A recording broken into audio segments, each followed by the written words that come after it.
बिस्मिल्लाहिर्रहमानिर्रहीम। अस्सलाम वालेकुम। Welcome back to CSS Nexus. आज हमारा लेक्चर 5 है असिस्टेंट डायरेक्ट ASF की प्रिपरेशन में। तो चलिए शुरू करते हैं। शुरू करने से पहले मैं आप सबसे रिक्वेस्ट करूंगा, अगर आप हमारे चैनल पर नए हैं तो काइंडली हमारे चैनल को सब्सक्राइब कर लें।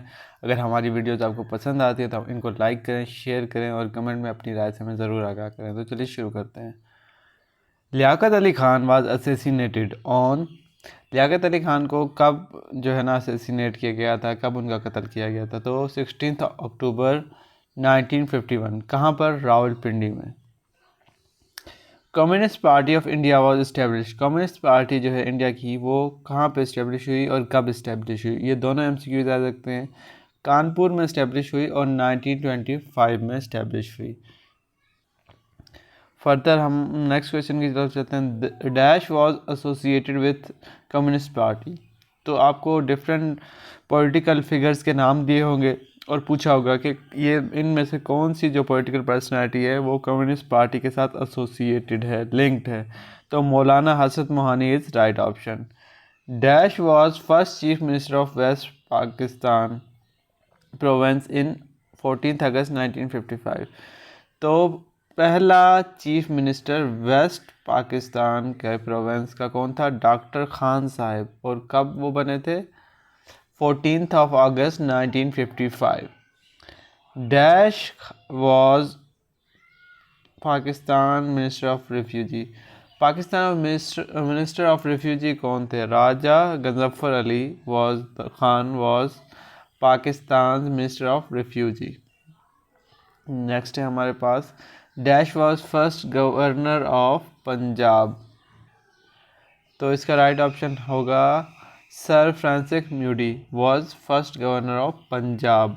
वेरी वेरी इंपॉर्टेंट, इसको आप नोट कर लें। नोट किए बगैर सिर्फ सुनने से काम नहीं होगा। आप पेन और पेपर लें, कम्प्लीटली नोट करें इनको, उसके बाद ही इनको बार बार आपने रिवाइज करना है। उसके बाद ही आप कहीं वन पेपर क्रैक करने के काबिल होंगे। डैश फॉर्म्ड आज़ाद पाकिस्तान पार्टी। तो आज़ाद पाकिस्तान पार्टी किसने बनाई है? मियाँ इफ्तिखारुद्दीन एंड सरदार शौकत हयात ने, इन दो पर्सनालिटी ने मिल के आज़ाद पाकिस्तान पार्टी बनाई है।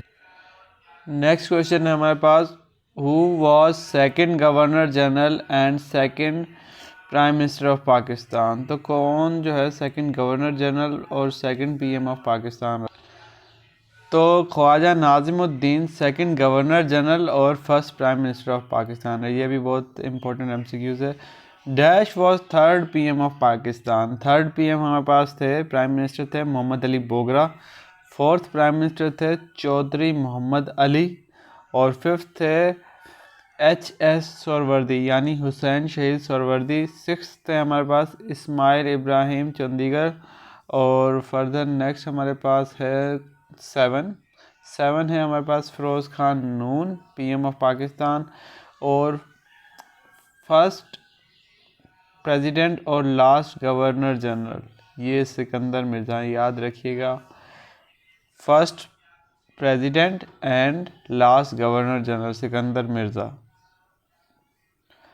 सिकंदर मिर्ज़ा ने कब लॉ को एब्रोगेट किया? एब्रोगेटेड 1956 कॉन्स्टिट्यूशन ऑन 7 अक्टूबर 1958। तो आपके पास यूँ सवाल पूछा जा सकता है कि 1956 का कॉन्स्टिट्यूशन किसने एब्रोगेट किया? तो उसमें आपने टिक करना है सिकंदर मिर्ज़ा। अगर वो आपसे पूछते हैं कि सिकंदर मिर्ज़ा ने कौन सा कॉन्स्टिट्यूशन एब्रोगेट किया, तो आपने करना 1956। अगर वो आपसे पूछते हैं कि सिकंदर मिर्ज़ा ने 1956 का कॉन्स्टिट्यूशन कब एब्रोगेट किया, तो 7 अक्टूबर 1958 is right option. Governor general Ghulam Mohammad dissolve. Governor general Ghulam Mohammad ने पहली कॉन्स्टिट्यूशन असेंबली जो है अक्टूबर 1958 में डिज़ोल्व की थी। इसके बाद मौलवी तमीज़ुद्दीन इनको सिंध चीफ कोर्ट ले गए थे। बड़ी डिटेल कहानी है ये, आपको फिर किसी दिन बताऊंगा। गुलाम मोहम्मद वाज, अब गुलाम मोहम्मद का प्रोफेशन क्या था? अकाउंटेंट थे बाय प्रोफेशन, लेकिन वो पाकिस्तान में क्या लगे? Finance minister. क्योंकि अकाउंटेंट थे तो फाइनेंस मिनिस्टर ही उन्होंने लगना था। इन प्रीमियरशिप ऑफ मोहम्मद अली बोगरा, मोहम्मद अली बोगरा की हेड में, उनके हेड होते हुए सिकंदर मिर्ज़ा इंटीरियर मिनिस्टर और अयूब खान डिफेंस मिनिस्टर लगे। Dash was first CM of Pakistan. तो पहले सीएम ऑफ पाकिस्तानी सिंध कौन थे? मोहम्मद अयूब खोड़ो। मोहम्मद अयूब खोड़ो जो है ना पहले सीएम ऑफ सिंध है। और दूसरे कौन है? Pir Ilahi Bakhsh was second CM of Sindh. Second CM of Sindh is Pir Ilahi Bakhsh. Gang of four किन को कहा जाता है? गैंग ऑफ फोर कहा जाता है गुलाम मोहम्मद, सिकंदर मिर्ज़ा, अयूब खान, चौधरी मोहम्मद अली। इन जून 1955 second constitution assembly came into being. उसमें 80 मेंबर्स थे। अब यहाँ से पूछा जा सकता है आपसे कि सेकंड कॉन्स्टिट्यूशन असेंबली कब बनी? जून 1955 में। और इसमें टोटल मेंबर कितने थे? 80 मेंबर्स थे। 1 यूनिट कब इन्फोर्स हुआ? 14 अगस्त 1955 में 1 यूनिट इन्फोर्स हुआ। Dash was first governor of west Pakistan. West Pakistan के पहले गवर्नर कौन थे? Nawab Gurmani. Dash party was form by Fazal Haq. Fazal हक ने कौन सी पार्टी बनाई थी? कृषक सार्मिक जो है पार्टी बनाई थी फजलुल हक ने। Under dash section of under section 8 of Indian independence act the government Indian act 1935 became the interim constitution of Pakistan. तो सेक्शन 8 के मुताबिक इंडियन इंडिपेंडेंस एक्ट के जो गवर्नमेंट ऑफ इंडिया एक्ट 1935 है वो इंटरम कॉन्स्टिट्यूशन हो गया, टेम्परेरी कॉन्स्टिट्यूशन हो गया किसका? पाकिस्तान का।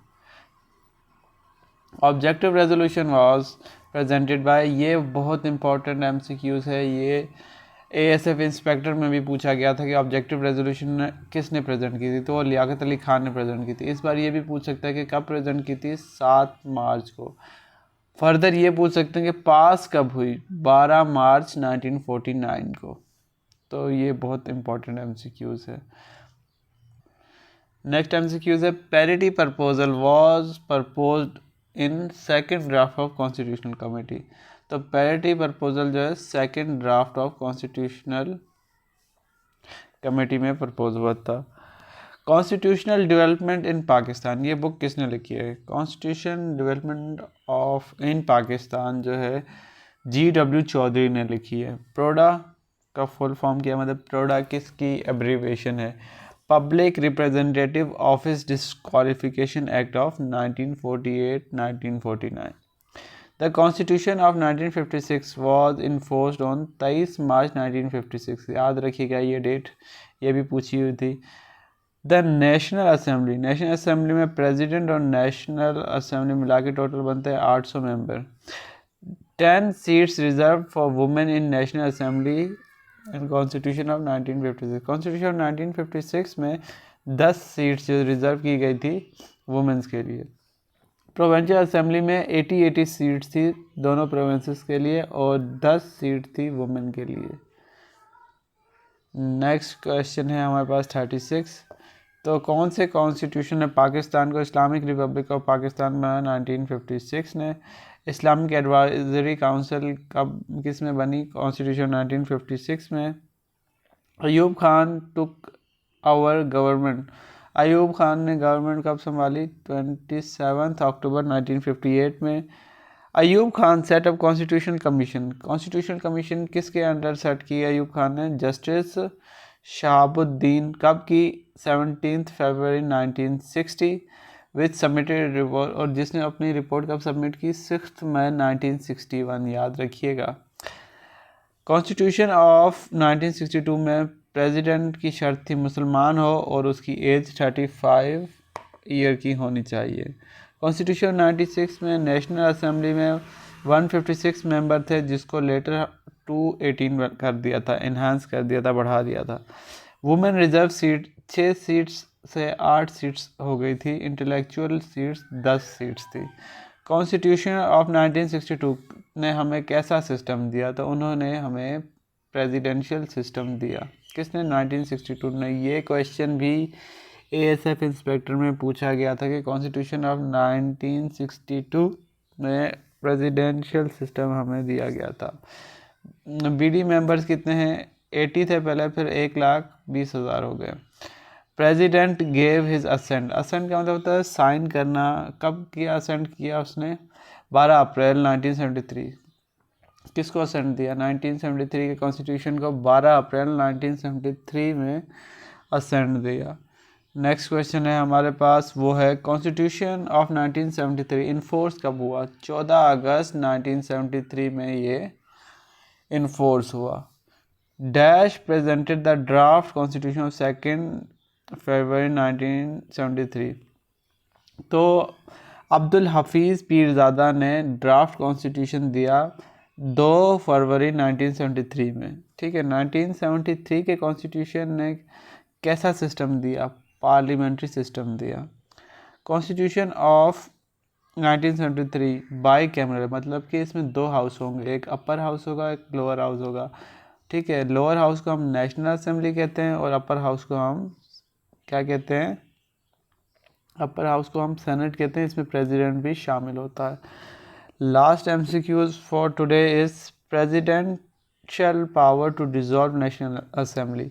जो प्रेसिडेंट को पावर दी गई है कि वो डिसॉल्व कर सकता है नेशनल असेंबली, वो 8th अमेंडमेंट में दी गई है। होपफुली आपको आज का लेक्चर पसंद आया होगा। मिलते हैं एक नए लेक्चर के साथ, तब तक के लिए अल्लाह हाफिज़।